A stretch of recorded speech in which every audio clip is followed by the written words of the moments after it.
Saturday the 15th of April 1989. The FA Cup semi-final between Liverpool and Nottingham Forest is due to kick off at 3 p.m. The match is being held at Sheffield Wednesday's Hillsborough ground.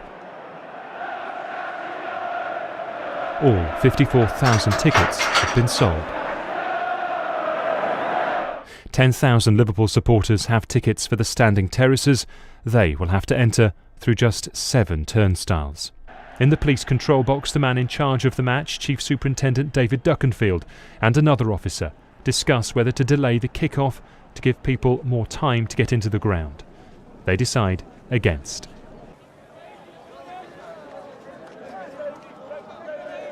Yeah, went outside and it was just shocking. It was heaving. It was bad. It wasn't as bad as in there though. And then everyone's saying to the police there was only 2 mounted horses there. And they were doing nothing. They were just riding, like riding through people, like doing nothing. They were just doing nothing at all. Did you just open the gates? Like, so everyone's saying to the police, open them gates. And there's an official who said, don't open the gates, and I'll quote him on that. And they opened it, and there's about 10,000 people just rushed into that middle bit. And there was nothing down for you. There was nothing down. I was lucky. I was lucky.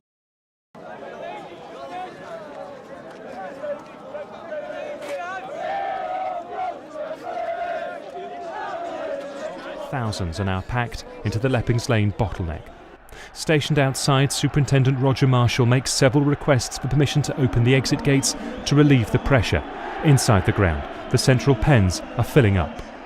Chief Superintendent Duckenfield gives the order and Gate C is opened. More than 2,000 fans enter, many head into the packed pens 3 and 4. The gate remains open for about 5 minutes. During that time, the players come onto the pitch and the crowd surges forwards. The match kicks off just before 3 p.m. The crush at the front of pens 3 and 4 is now highly dangerous. A barrier breaks in pen 3 and people fall forwards. It also increases the pressure on those at the front. As the crush intensifies, some fans escape by climbing over the fence at the front of the pens. It becomes apparent that a disaster is unfolding and police stop the match at 6 minutes past 3. Desperate people are lifted over the top of the fences and fans in the upper stand pull others to safety. Police try to free those at the front through the narrow gates near the pitch. There are not enough stretchers and supporters use advertising hoardings to carry the injured. The first ambulance arrives on the pitch at 14 minutes past 3, but many fans are already fatally injured.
Masquerades as a newspaper and it gets away with it. It's not a newspaper.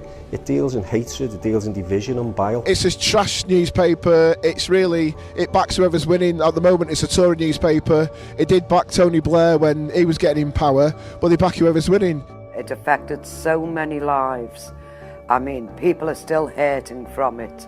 and that's why they'll never forgive that paper. They're always lying about something. Prints tiny little apologies for every major indiscretion. Completely blocks out one side of the news and just shows you this tiny view of what they want to show you. And then also tells you at the same time that everybody else is a liar. It's just a nasty rag, isn't it? It's a bully.